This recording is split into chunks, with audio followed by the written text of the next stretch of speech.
अस्सलामुअलैकुम konnichiwa. Naveed Anjum Tokyo Japan से आपके साथ सैयद आरिफ नवीद यूट्यूब चैनल से हाजिर है। अच्छा, आज मैं आप लोगों को बताने लगा हूँ कि कैसे आपने जो वीज़ा है उसको एक्सटेंड कराना है while already living in Japan. अगर आप पहले से जापान में रह रहे हैं, आप चाहे स्टूडेंट हैं या आप यहाँ पे वर्क कर रहे हैं किसी भी प्रोफेशन में, तो आप कैसे एक्सटेंड करवा सकते हैं अपने वीज़े को या अपने स्टे को। पहले मैं बताता हूँ प्रोसीजर आपको, उसके बाद मैं आऊँगा कि उसके लिए कौन से क्या क्या चीज़ चाहिए होती है, यानी डॉक्यूमेंट्स कौन से रिक्वायर्ड होते हैं वीज़ा एक्सटेंशन के लिए। तो वीज़ा जो प्रोसेस है उसमें सबसे पहले ये होता है कि आपने अपने डॉक्यूमेंट्स जो होते हैं वो लेके जाने होते हैं इमिग्रेशन ऑफिस, जो आपका करीबी इमिग्रेशन ऑफिस आपका बन रहा होता है। तो मैं यहाँ पे सैतामा में रहता हूँ, तो यहाँ पे मेरा जो करीबी टोक्यो इमिग्रेशन ऑफिस है वो सैतामा के अंदर ही मौजूद है और तकरीबन कोई 4 किलोमीटर के फासले पे होगा। तो सबसे पहले प्रोसेस में ये आता है कि आप इमिग्रेशन ऑफिस विज़िट करते हैं, अपने डॉक्यूमेंट्स लेके जाते हैं सारे, और वहाँ पे आपको लाइन में लगना पड़ता है। तो काफ़ी सारे बंदे वहाँ पे ज़ाहिर सी बात है आए होते हैं पहले से। तो मंडे से फ्राइडे इनका वर्किंग डेज़ होते हैं और सैटरडे संडे इनका ऑफ होता है। तो कोशिश करें कि आप जल्दी पहुँच जाएँ। अर्ली टाइम पे 9 बजे शुरू होता है और 3 बजे इनका क्लोजिंग टाइम होता है। तो मैं तकरीबन कोई आज अभी वहाँ से हो के आ रहा हूँ, क्योंकि मैंने अपना वीज़ा एक्सटेंड कराना था। तो मैंने उधर एप्लीकेशन अभी मैं जमा करा के आ रहा हूँ वहाँ से। तो मैंने कहा कि आपको भी गाइड कर दूँ। तो पहले आपने लाइन लगना होता है वहाँ पे। तो पहले काउंटर पे आपको वो एक रिसिप्ट देंगे जिस पे आपका टोकन नंबर लिखा होगा। तो टोकन नंबर लेके वो आपको कहेंगे आप काइंडली वेट करें। तो आपको बुलाते हैं, अभी डॉक्यूमेंट्स आपको वो वहाँ पर चेक कर लेते हैं पहले ही काउंटर पर। तो फिर जब आपकी बारी आती है वो आपका नंबर बुलाते हैं, तो आप वहाँ पर जाते हैं, आपके डॉक्यूमेंट्स सारे वो रिसीव करते हैं, चेक करते हैं आपके डॉक्यूमेंट्स। कोई चीज़ मिसिंग हो तो वो आपको कहते हैं कि आप काइंडली हमें प्रोवाइड करें। तो वहाँ से आपके वो डॉक्यूमेंट्स फिर उसको जब वो रिसीव कर लेते हैं वो आपको कहते हैं कि आप काइंडली वेट करें। डॉक्यूमेंट्स की स्क्रीनिंग होती है वहाँ पे, वो चेक करके तकरीबन 10 से 15 मिनट के अंदर अंदर वो आपको वापस कर देते हैं। जो आपकी कुछ वापस देने वाली चीज़ें होती हैं, बकाया वो एप्लीकेशन वगैरह या डॉक्यूमेंट्स वो रख लेते हैं। और आपको कहते हैं कि तकरीबन 3 से 4 हफ्तों के अंदर अंदर आपको पोस्ट आएगी एक, जो आपके घर के एड्रेस पे रिसीव होगी। और वो आप बेसिकली वो ये चीज़ होती है कि आपने वापस आके सिर्फ रेजिडेंस कार्ड वहाँ से इमिग्रेशन ऑफिस से उठाना होता है। यानी कि आप एप्लीकेशन अपनी सबमिट करते हो और 3 से 4 हफ्ते यानी कि 3 से 4 वीक्स इमिग्रेशन ऑफिस लेता है आपका वीज़ा प्रोसेस करने में, आपको एक्सटेंशन देने में। तो इसका मतलब है कि अगर आपका वीज़ा एक्सपायर होने लगा है तो आपको एटलीस्ट 4 वीक्स पहले अप्लाई करनी चाहिए, एप्लीकेशन आपको सबमिट कर देनी चाहिए। तो जब आप एप्लीकेशन अपनी सबमिट कर देते हो वो आपको कहते हैं कि इतने दिनों तक आपको पोस्ट रिसीव होगी, जो कि एक इनविटेशन होता है कि आप इमिग्रेशन ऑफिस आके अब अपना रिसीव कर लें। तो अब मुझे 3 से 4 वीक्स लग जाएंगे मेरे केस को प्रोसेस होने में, और फिर मैं वहाँ पे जाऊँगा इमिग्रेशन ऑफिस, वहाँ पे मैं फ़ी पे करूँगा और उसके बाद मैं अपना जो रेजिडेंस कार्ड होगा, जिसको हम आइडेंटिटी कार्ड, जिसको अगर मैं पाकिस्तानी उसमें बोलूँ तो हमारा जो नेशनल आइडेंटिटी कार्ड हमारा बना होता है, तो हमारी बेसिकली आइडेंटिटी होती है वो। तो यहाँ पे भी हमें जो कार्ड मिलता है उसको रेजिडेंस कार्ड बोलते हैं, को जापानीज़ में ज़ायरो कार्ड भी बोलते हैं। तो मैं अब रिसीव करूँगा 3 से 4 हफ्ते बाद, जब मुझे वो पोस्ट रिसीव होगी मेरे घर के एड्रेस पे। मेरा घर का एड्रेस उन्होंने नोट कर लिया हुआ है। तो ये है प्रोसेस। इसमें ऐसी कोई वो नहीं है कि आप स्टूडेंट होंगे तो ही आपका वीज़ा एक्सटेंड हो जाएगा, इसमें ऐसी कोई शर्त नहीं है। तो आप चाहे काम भी कर रहे हैं, वर्क भी कर रहे हैं, तो आप अपना वीज़ा एक्सटेंड करा सकते हैं। तो वो इमिग्रेशन के ऊपर डिपेंड करता है कि आपको वीज़ा कितना एक्सटेंड करके देते हैं वो।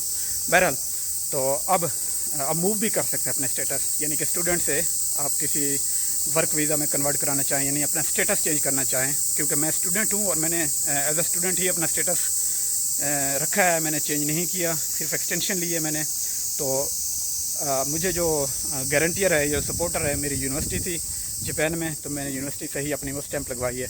तो आप जब अप्लाई कर रहे होंगे, ज़ाहिर सी बात है अगर आप स्टूडेंट होंगे तो आप अपनी यूनिवर्सिटी से स्टैंप वगैरह लगवाएंगे। अगर आप स्टूडेंट नहीं है, कहीं पे आप वर्क कर रहे हैं, कोई सी ऑर्गेनाइजेशन के साथ अटैच्ड हैं, तो आप अपनी जो ऑर्गेनाइजेशन है उससे कहेंगे तो वो आपको स्टैंप लगा के देगी। तो वो स्टैंप लेके, वो डॉक्यूमेंट्स लेके आप इमिग्रेशन ऑफिस जाते हैं। बहरहाल अब आते हैं दूसरे मुद्दे की तरफ, दूसरी चीज़ की तरफ, वो है जी डॉक्यूमेंट्स कौन कौन से रिक्वायर्ड हैं। तो जनाब डॉक्यूमेंट्स में सबसे पहले तो आपका आ जाता है एप्लीकेशन फॉर्म।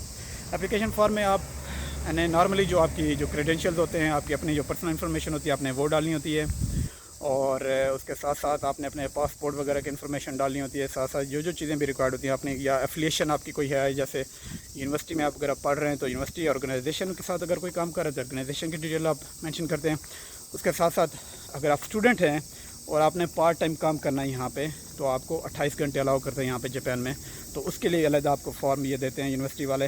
تو کہتے ہیں کہ آپ یہ بھی اپلائی کر دیں ساتھ ساتھ. جب آپ ریزیڈنس کارڈ کے اپلائی کرتے ہیں تو ریزیڈنس کارڈ کے بیک پہ وہ آپ کو ایک اسٹیمپ لگا کے دیتے ہیں جو کہ ورک کے حوالے سے 28 آورز آپ کو الاؤ کرتے ہیں. بہرحال تو اس کے اب یہ ہو گئے 2 ڈاکومنٹس. اس کے ساتھ ساتھ آپ کو جو آفیشیل ایک ڈاکومنٹ ملتا ہے یونیورسٹی کی طرف سے یا آرگنائزیشن کی طرف سے, وہ آپ کو پرووائڈ کرتا ہے. آپ کی انفارمیشن جس پہ ٹائپ کی ہوئی ہوتی ہے وہ ڈاکومنٹ آپ کو یہ ساتھ لگا کے دیتے ہیں اس اپلیکیشن فارم کے ساتھ. جب یہ اپلیکیشن کا سیٹ بن رہا ہوتا ہے تب دیتی ہے آپ کو یونیورسٹی ایفیلیشن یا آپ کی آرگنائزیشن. تو یہ ہو گئی 3 چیزیں. اس کے ساتھ ساتھ جو ریکوائرڈ چیزیں ہیں آپ کی یعنی کہ سپورٹنگ ڈاکیومنٹس, ان میں آپ کے آ جاتے ہیں آپ کا پاسپورٹ ہو گیا اور اس کے ساتھ آپ کا ریزیڈنس کارڈ جو آپ کے پہلے سے موجود ہوتا ہے, جہاں کیونکہ آپ جاپان میں رہ رہے ہوتے ہیں تو آپ کے پاس ریزیڈنس کارڈ آلریڈی موجود ہوتا ہے. یہ ہو گیا. اس کے ساتھ ساتھ اسٹوڈنٹ ہونے کے طور پہ آپ کے پاس ہونی چاہیے ٹرانسکرپٹ, وہ آپ نکلوا سکتے ہیں ایزیلی اسی ٹائم اپنی یونیورسٹی سے. اور انرولمنٹ سرٹیفکیٹ یعنی کہ اسٹوڈنٹ جو ہے وہ کہ یہاں پہ انرولڈ ہے.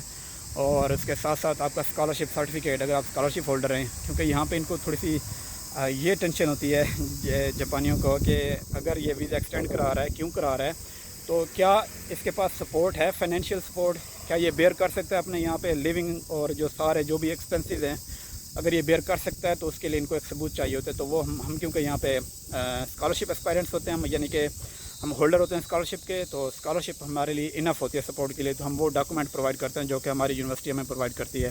میں ایک میکس اسکالر ہوں تو مجھے میکس اسکالرشپ کا مجھے سرٹیفکیٹ یونیورسٹی نے ساتھ ہی اسی دن ہی پرووائڈ کر دیا تھا. کل ہی میں لے کے آئے تھے ڈاکومنٹس, تو وہ ساتھ ہم نے اٹیچ کرنا ہوتا ہے, تو وہ میں نے ساتھ اس کے بہرحال اٹیچ کر دیا ہوتا ہے.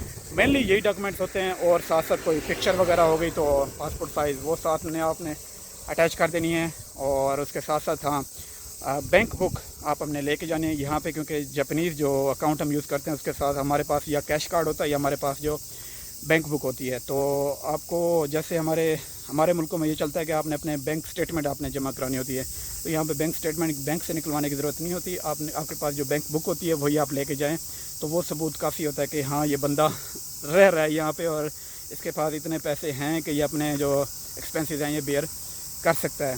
تو یہ ڈاکومنٹس ہیں مین جو چاہیے ہوتے ہیں. باقی کوئی چھوٹے موٹے ڈاکومنٹس اگر وہ کہہ دیتے ہیں تو میرا نہیں خیال کہ آپ لوگوں کو کوئی ایشو ہوگا یا ایشو ہونا چاہیے. بہرحال یہ پروسیجر تھا اور اس کے ساتھ ساتھ ریکوائرڈ ڈاکومنٹس تھے جو کہ امپورٹنٹ تھی چیزیں. میں نے کہا کہ آپ لوگوں کو میں نے سوچا کہ آپ لوگوں کو بتا دوں تاکہ آپ لوگ اس سے استفادہ حاصل کر سکیں اور آپ کو مشکل نہ ہو while you are going to apply for getting the extension of your visa. تو اس کے ساتھ ساتھ میں آپ لوگوں سے اب اجازت چاہوں گا. مزید کوئی انفارمیشن آپ لوگوں کو چاہیے ہو ویزا ایکسٹینشن کے حوالے سے, چاہے آپ اسٹوڈنٹ ہوں یا آپ یہاں پہ ورک کر رہے ہوں یا آپ یہاں پہ ایز اے کسی بھی پروفیشن میں آپ موجود ہوں, ایکسٹینشن کے حوالے سے اگر آپ کو کوئی انفارمیشن چاہیے ہو تو آپ کمنٹ کے فارم میں چینل کے اوپر ہی ہم سے پوچھ سکتے ہیں. انشاءاللہ ہم آپ کو رسپونڈ کریں گے ایز سون ایز پاسبل. اپنی دعاؤں میں مجھے یاد رکھے گا. سایونارا, اللہ حافظ.